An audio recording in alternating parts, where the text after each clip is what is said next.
Question 281.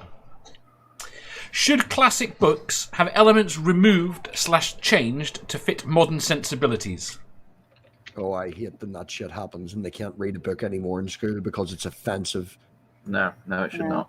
No, that should not happen.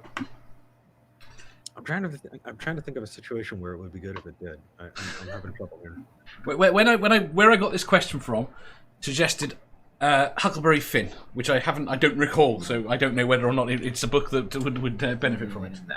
Oh yeah, If we could do this with like in 50 years' time with anything published by Disney related to Star Wars, so that it doesn't exist anymore, that'd be fine. No, Badger. Especially Hello. with Huckleberry Finn. If you kind of whitewash over it, then you stop learning the lessons that you did as a society. I mean, Agreed, but are there not other lessons that the book has?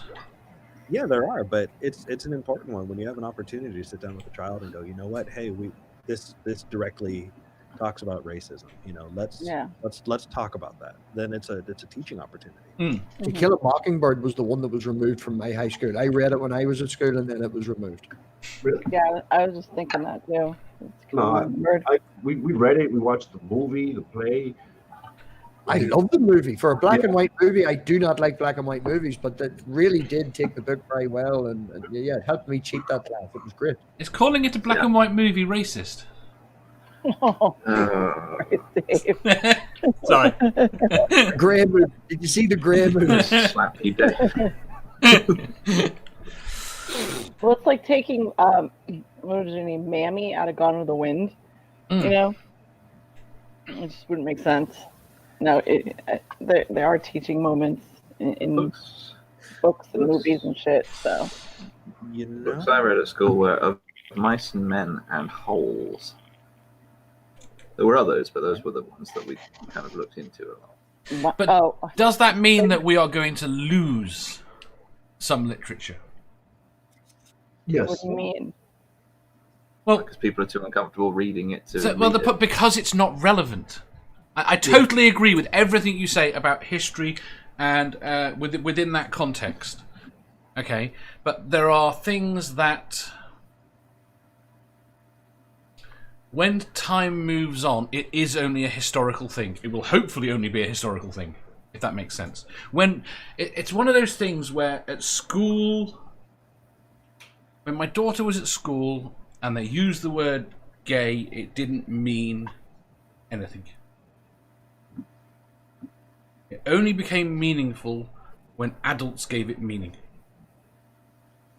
So they would use it as an insult without any clue what it was meaning. No maliciousness behind it, no derogatory behind it. Right? So the point is, still use it that way. Yes, I'm not saying they don't, but I'm trying to make the point that if society moves forward to a point where we do not have these things, then the only value they have is about teaching about that this is behaviour in the past. What? Does that make sense? I mean, I'm hopeful for society. Maybe I'm too hopeful for society. No, you have a very good point. That's kind of how we've moved along. That's why we have different points of views, cultures, and religions, because that happens. Things will be put aside and forgotten, or not so much forgotten, but not taken as serious as they are now. Time changes. Why couldn't you have an adaptation of an older book that is relevant to new things, but where it's not just taking the old book and changing a few words? It's a new story, inspired by that. Yeah, I like that idea.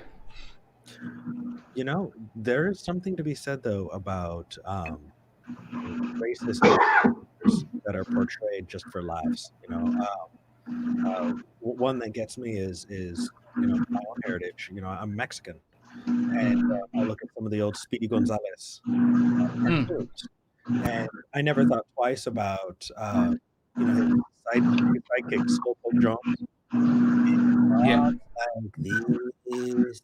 And I thought, okay, you know, that's silly.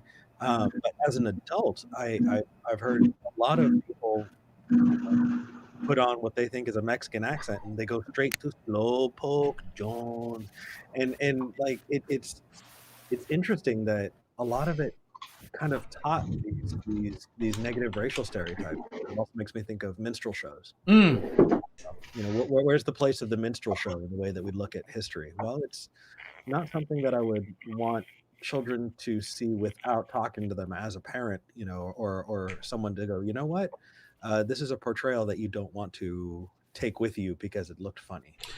Do you have over there? We have a problem at the moment. Okay, we got all sorts of problems, but this is an interesting one because it's dying out. Okay, we have these things called Morris dances.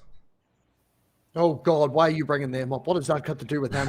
Right, because Morris dancers, right? They are very old traditional dancers that do very weird things. Anyway, the point is, what they do what we would now call as black up. Oh, blackface, right?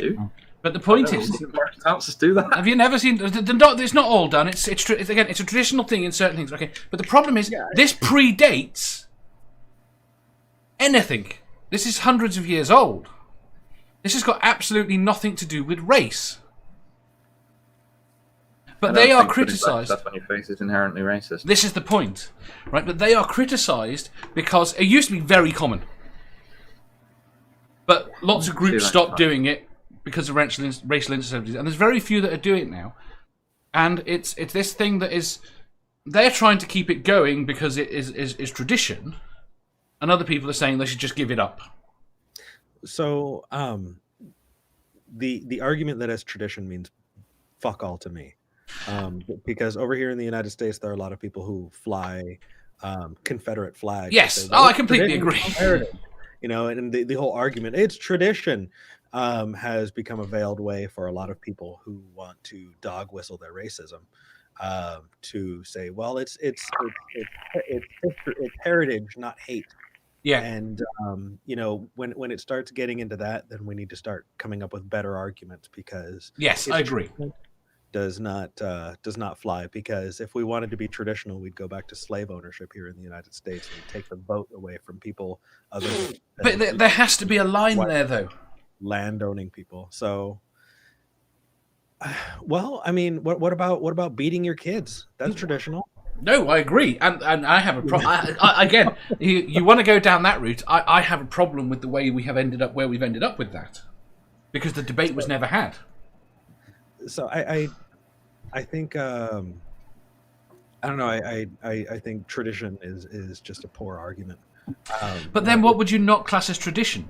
And you could dismiss anything then that's you could dismiss any that people have done in the past and still do. Yes, sure. But how long ago is my point being that sure. So I think any excuse that you have to gather together the people that you love, to tell them that you love them, to have a feast, and to drink and give each other gifts and things like that.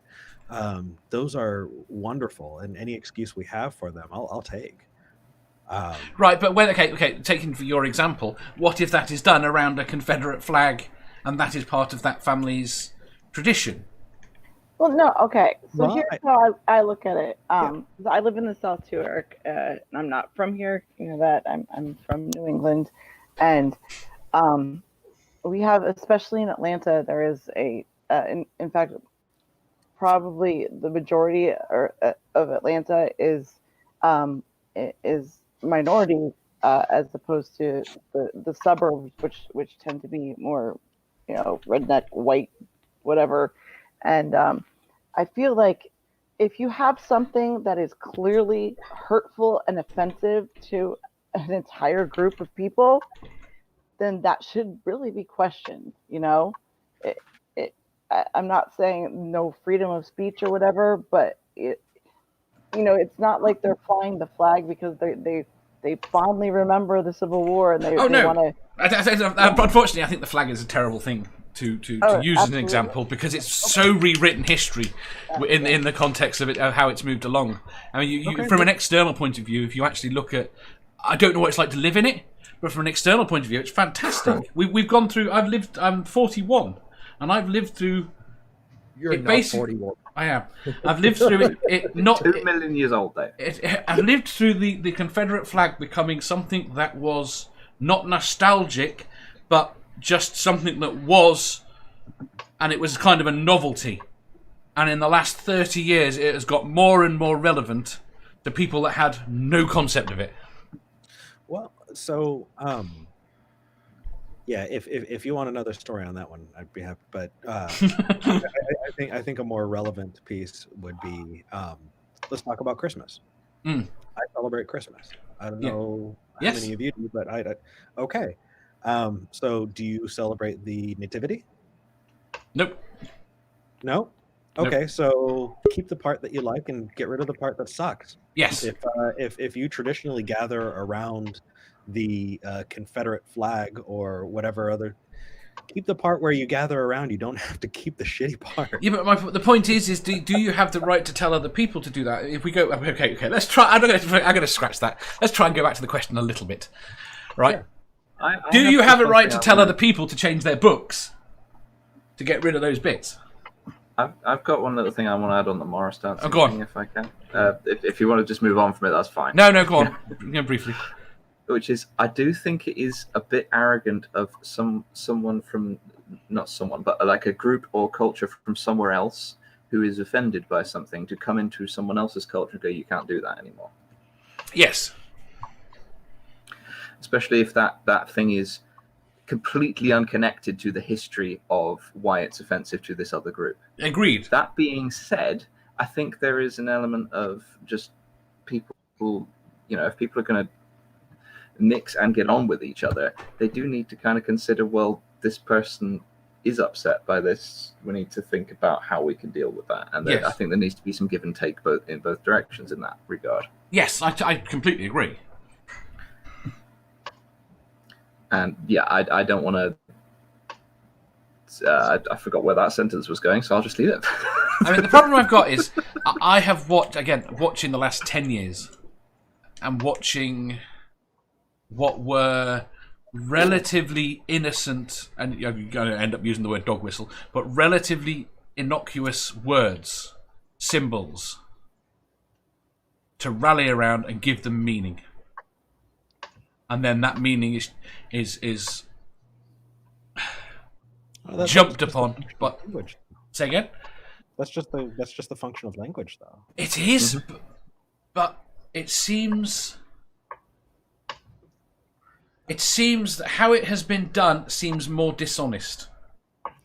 And I don't know if that's true, because I don't think it's like you're. I don't think. Okay, let's, for example, I will take. It's the reverse engineering in the brain. Okay, if you take the Brexit vote. When I spoke to Brexit voters before the referendum, not one of them, or very few of them, I know, thought that we would leave the single market. They thought the single market was separate from the EU, and so leaving the EU would not leave me leaving the single market. They're bringing up these things that we're on opposite sides. I know, it's great, isn't it? Right now, the point being, after the referendum and after it was said we were going to leave the single market, I spoke to various different people again, and they were all convinced that they were voting to leave the single market. So the term Brexit became to incorporate leaving the single market. Now that's not what they voted for. They voted for lots of various different reasons, but that wasn't one of them. And it's maybe it's the issue is the mass media that has allowed this massive change of ideas, change of meaning of words over time, very quickly. I'm gabbling. This is a fun show. We have a weird combination of sort of just, would you feel sad for killing zombie type questions? I know, and then serious. Well, that's the point. Right, okay. I'm going to apologise and go back to the question, because I think we're fairly certain we agree. Should classic books have elements removed, changed to fit modern sensibilities? No. No, and I think the answer is universally no. Yeah. Even if it means we lose some literature, ultimately. do you really lose it? I mean, You do from the common. If you take the top 1,000 books that are read by most people growing up, it falls out of that list. That's the point. Okay, it's not that it goes away; it's still there. It's just that it doesn't get read anymore. We lose it in that sense. well, but then you just get to learn more about history. I mean, I wouldn't want someone to update Shakespeare. I would want to read Shakespeare the way it was written, by the Bard. I wouldn't want to have, Yes, but you can't. It's been updated. You can't read it the way it was written by the Bard. The Bard only wrote it in individual pieces for individual actors. It was put together by other people. Also, the language now is completely different to the language then. Yes. But I think you know what he meant, though. Yeah. Well, no, I think you interpret what they meant based upon. I'm going to say you know what they meant. The Bible. I think you know what Eric meant when he said that, though. Yes, I do. I understand. But what he wants is he wants to read the words as they were understood as he grew up. No. As I grew up, no. I needed to learn about the time to understand the context. And Fair enough. that was my first kind of foray into hermeneutics, and that kind of spurred on my want to learn about those kinds of so. Okay, before I move on, I have to read Tony's comment, mostly because he is an American. Okay, so top 1,000 books. You can tell he's not an American. Can you read Trainbeck's comment as well? Couldn't read growing up? Or is there another one?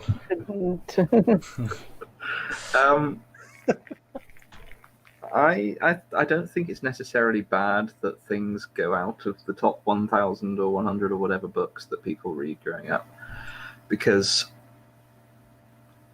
the books are still there. You can still go and read them if you have an interest in that period. Yes. But if the things that happened in that period are not as relevant to the things happening now, it's not necessary to read them with such historical importance. Yes. You can just.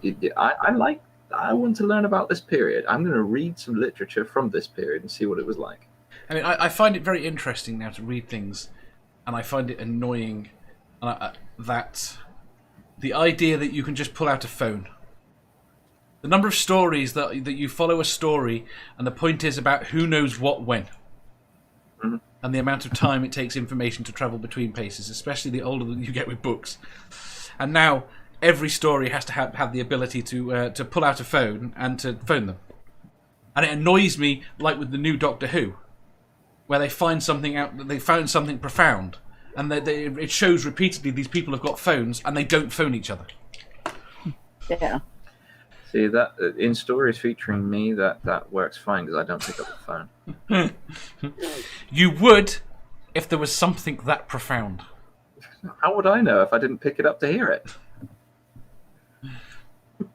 I bet you'd tell someone.